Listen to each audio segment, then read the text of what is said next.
दोस्तों, आज मैं संविधान के प्रस्तावना और संघ एवं उसके राज्य क्षेत्र से संबंधित 36 प्रश्न उत्तर करवाऊंगा, जो सभी परीक्षा के लिए बेहद फायदेमंद साबित होगा। तो शुरू करते हैं इस वीडियो का पहला प्रश्न।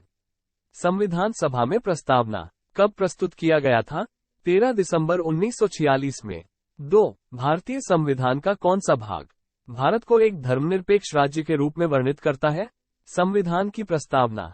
3. सर्वोच्च न्यायालय द्वारा ऐसा किस वाद में कहा गया है कि अनुच्छेद 368 के अंतर्गत संविधान की प्रस्तावना में भी संशोधन किया जा सकता है, परंतु मूल ढांचे का उल्लंघन करने वाला नहीं होना चाहिए? केशवानंद भारती वाद। 1973 में। 4. भारतीय संविधान की प्रस्तावना में भारत को एक सार्वभौम, समाजवादी, धर्मनिरपेक्ष, प्रजातांत्रिक गणतंत्र के रूप में घोषित किया है। 5. भारत एक गणतंत्र है, इसका क्या अर्थ है? भारत में वंशानुगत शासन नहीं है। 6. भारत के संदर्भ में धर्मनिरपेक्ष शब्द का सही भाव क्या है? भारत में राज्य का कोई धर्म नहीं है। 7. प्रस्तावना में सम्मिलित सामाजिक, आर्थिक व राजनीतिक न्याय के तत्व किससे संबंधित है? 1917 की रूसी क्रांति से। 8. उच्चतम न्यायालय ने किस वाद में ये धारणा प्रस्तुत की है कि प्रस्तावना संविधान का अंग है? एसआर बोम्मई बनाम यूनियन ऑफ इंडिया। 9. सभी व्यक्ति पूर्णता और समान रूप से मानव है, ये सिद्धांत जाना जाता है सार्वभौमिकता का। 10. भारत में लौकिक सार्वभौमिकता है, क्योंकि संविधान की प्रस्तावना आरंभ होती है हम भारत के लोक शब्दों से।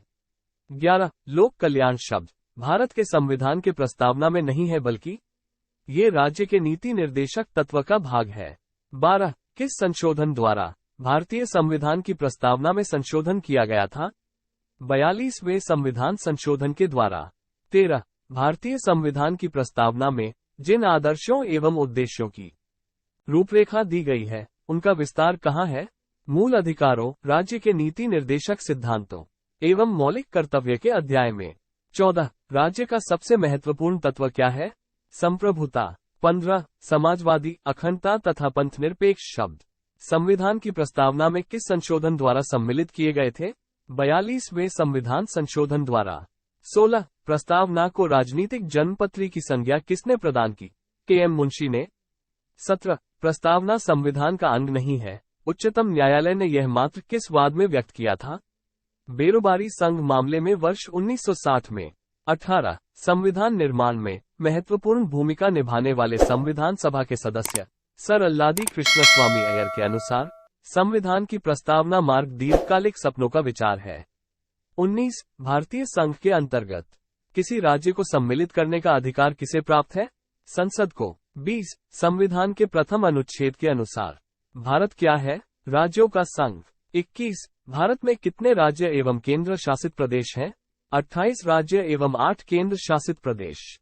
22. लोकसभा में केंद्र शासित प्रदेशों के लिए अधिकतम कितनी सीटें आरक्षित है? 20 सीटें।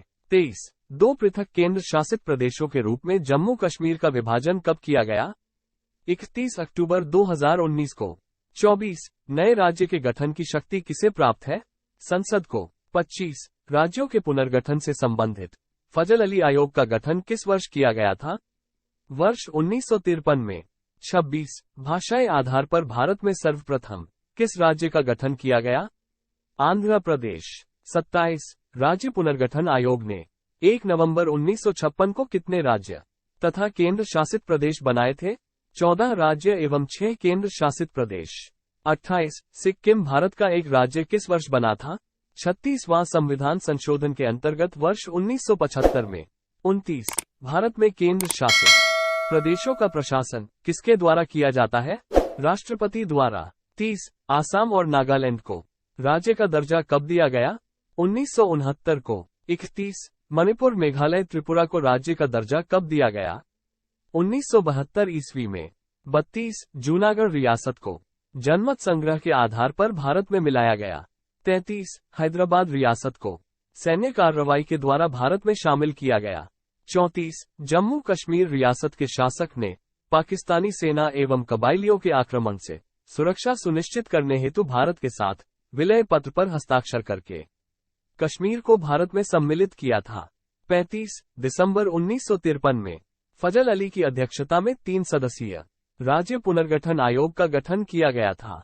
36 दादर नगर हवेली दमन दीव को कब अलग किया गया?